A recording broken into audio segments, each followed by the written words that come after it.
खबर इस बीच हम बता दे रहे हैं, अपने भाषण में अयातुल्लाह खामनेई ने कुछ बड़ी बातें कही हैं।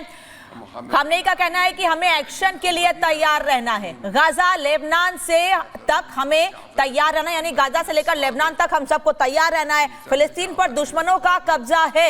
बार बार दुश्मन शब्द का इस्तेमाल, लेकिन इजराइल को संबोधित करते हुए जनरल सोई कोई भी बात नहीं कही जा रही है।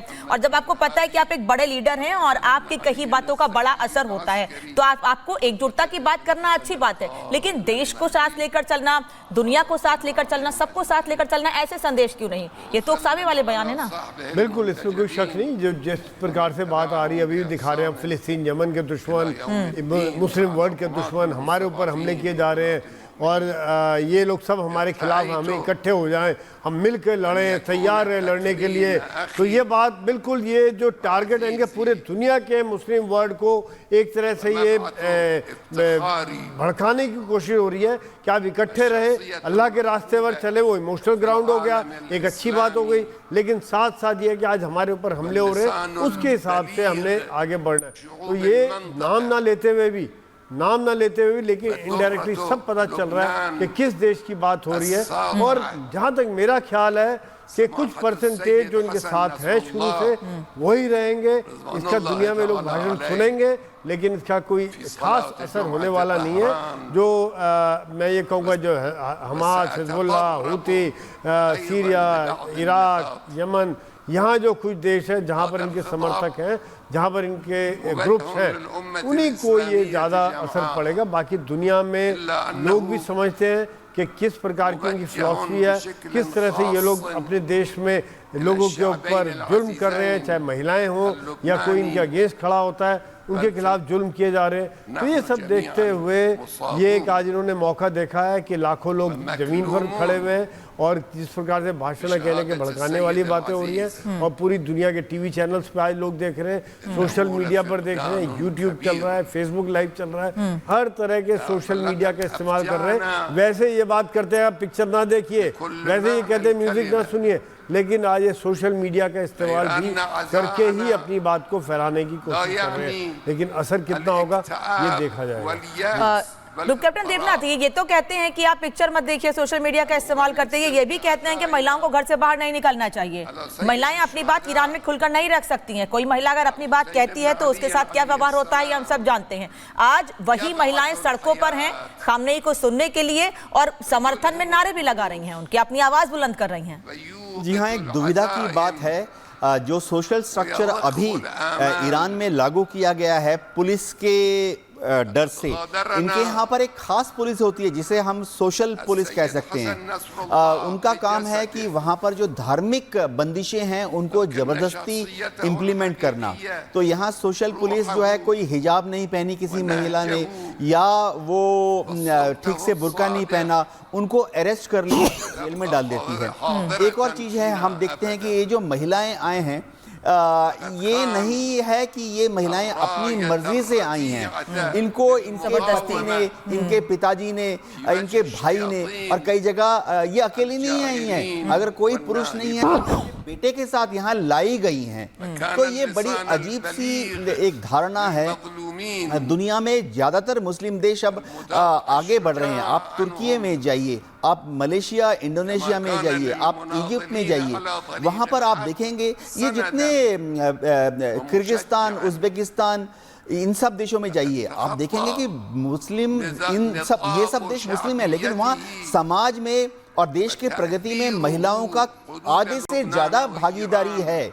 इन सब देशों में आप जाएंगे तो आप देखेंगे महिलाएं आगे बढ़कर डॉक्टर्स, इंजीनियर्स, लेक्चरर्स, प्रोफेसर्स और तो और उनकी फौज में भी भर्ती होती हैं। लेकिन ईरान में आप जाएंगे, महिलाओं को दबा दिया गया है, उनको घर के पिछवाड़े में, अंदर खाने में, अंदर महल में बंद कर दिया गया है। छोटी छोटी बच्चियां हैं, जैसे वो 8 साल की होती हैं, 10 साल की होती हैं, उनको हिजाब बोलना नहीं चाहिए। महिलाओं का बहुत ज़्यादा उत्पीड़न हो रहा है इन देशों में। जनरल मैस्टन, इसके तो गंभीर परिणाम देखने को मिल सकते हैं आगे, जैसे आज बयान दिए जा रहे हैं, जो बातें कही जा रही हैं, केवल ईरान या इजराइल में नहीं बल्कि और देशों में भी मुस्लिमों में क्या संदेश जाएगा इसके बाद? देखिए, साफ जाहिर है ये भड़काने के जो स्टेटमेंट्स हैं हिंदुस्तान में भी कई जगह हैं। आपको मैंने बताया बदगाम में, ये कश्मीर में हुआ था कुछ फर्क। ये बार बार देश पहले आना चाहिए कि धर्म पहले आना चाहिए, सबसे पहले सवाल तो ये उठता है। हम 3 यहाँ फौजी बैठे हैं, हमारे पास हर धर्म के लोग हैं, हर कास्ट के लोग हैं। हमारे लिए तो सबसे बड़ा धर्म है देश की सर्विस, तो हम तो अपने जवानों को सबको बराबर मानते हैं। तो ये जो बार बार एक वर्ड लेके आना कि दुनिया के मुसलमानों के साथ प्रॉब्लम हो रहा है, ऐसी बात नहीं है। आप कोई भी देश में देख लिए, हिंदुस्तान में देख लिए, अमेरिका में देख लिए, किसी भी वेस्टर्न कंट्री में देखिए, वहाँ पर अफगानिस्तान का मैं आपको बताता हूँ, आज दुनिया भर के अफगानिस्तान को शरण किसने दी है? जो भागे थे अभी, उनको अमेरिका ने दी है, वेस्ट ने दी है। किस मुस्लिम देश ने उनको शरणार्थी बना के लिया जब ये तालिबान घुसा है? एक ने भी नहीं। किसी ने बोला आ जाओ हमारे देश में? ये तो बिल्कुल पड़ोसी देश है ना, ईरान। इन्होंने क्यों नहीं किया? ये ईरान जो आज अल्लाह के बारे में बोल रहे हैं, बहुत अच्छी बात बोल रहे हैं ये खोमेनी, लेकिन इनके बगल वाला देश है अफगानिस्तान, खुद की महिलाओं को तंग कर रहे हैं। अफगानिस्तान में क्या हाल है? जो छोटे बच्चे हैं, जो लड़कियां हैं, इनको पढ़ने नहीं देते हैं, घर के अंदर कैद करके रखा है। जो वहाँ की महिलाएं हैं, इनको कैद करके रखा है। वहाँ आपने देखा है तालिबान के राज में भी महिलाएं सड़कों पे आई थी, उनको दबा कौन रहा है? बंदूक के इशारे पे वो डर से इनको बेचारों को कुचल रहे हैं। और जिस प्रकार अभी ये ग्रुप कैप्टन देवनाथ ने भी बोला, ये बाकी किर्गिस्तान, उज्बेकिस्तान, ये कंट्रीज के बारे में, मलेशिया, इंडोनेशिया, वहाँ मॉडर्नाइजेशन है पूरे। ये जो सऊदी अरेबिया है, सऊदी अरेबिया में आज महिलाएं गाड़ियां चला रही हैं। ठीक, क्यों ये क्यों प्रतिबंधित ये करके रखा हुआ है? तो बार बार अल्लाह का नाम लेके लोगों को भड़काना ठीक नहीं है, उकसा रहे हैं, भड़का रहे हैं लोगों को।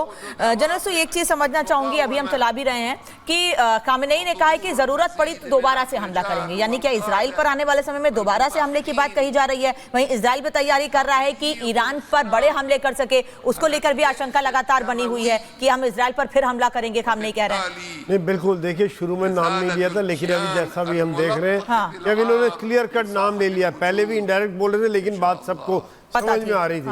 तो ये बात देखिए, अभी एक हमला हुआ है, अभी इजराइल की बॉल जो है इजराइल के कोर्ट में कि इजराइल क्या जवाब देता है, और ये इन्होंने बोला था कि अभी इजराइल जवाब देगा तब हम उसका जवाब देंगे। तो अभी देखा जाएगा कि इजराइल के जवाब पे डिपेंड करता है। इजराइल पूरी तरह तैयार है और इनको ये समझना चाहिए कि ये अगर दोबारा हमला या कुछ करते हैं तो बिल्कुल युद्ध बढ़ जाएगा। और ख़ास तौर से अब ये डायनामिक्स ईरान के हमला होने से ये फर्क पड़ा है कि अभी तक नॉन स्टेट प्लेयर यानी कि प्रॉक्सीज के द्वारा युद्ध हो रहा था, जो टेररिस्ट ऑर्गेनाइजेशन है, हमास, हिजबुल्लाह, हुती, लेकिन यह देश के द्वारा हमला किया गया है। तो यहाँ पर एक डायनेमिक्स बदली हो जाते हैं, यहाँ पर युद्ध फैलने के चांसेस ज़्यादा हो जाते हैं। यही कारण है कि इजराइल को भी कहा जा रहा है कि आप थोड़ा कंट्रोल रखिए, थोड़ा सा वेट कीजिए। लेकिन सर, इसका असर कितना पड़ेगा? इधर से ईरान की ओर से धमकी दी जा रही है, इजराइल ने तैयारी कर रखी है कि ईरान पर हमले किए जा सके। ईरान कह रहा है जरूरत पड़ी तो फिर से इजराइल पर हमले किए जाएंगे। फर्क किसी को नहीं पड़ रहा है, दोनों तैयारी अपनी कर रहे हैं एक दूसरे पर हमले करने की। और भी चीजें आप लोगों से समझने की कोशिश करेंगे। वक्त एक छोटे से ब्रेक का है, बहुत छोटे से ब्रेक के बाद लौट रहे हैं और इस खबर पर लगातार बने हुए हैं।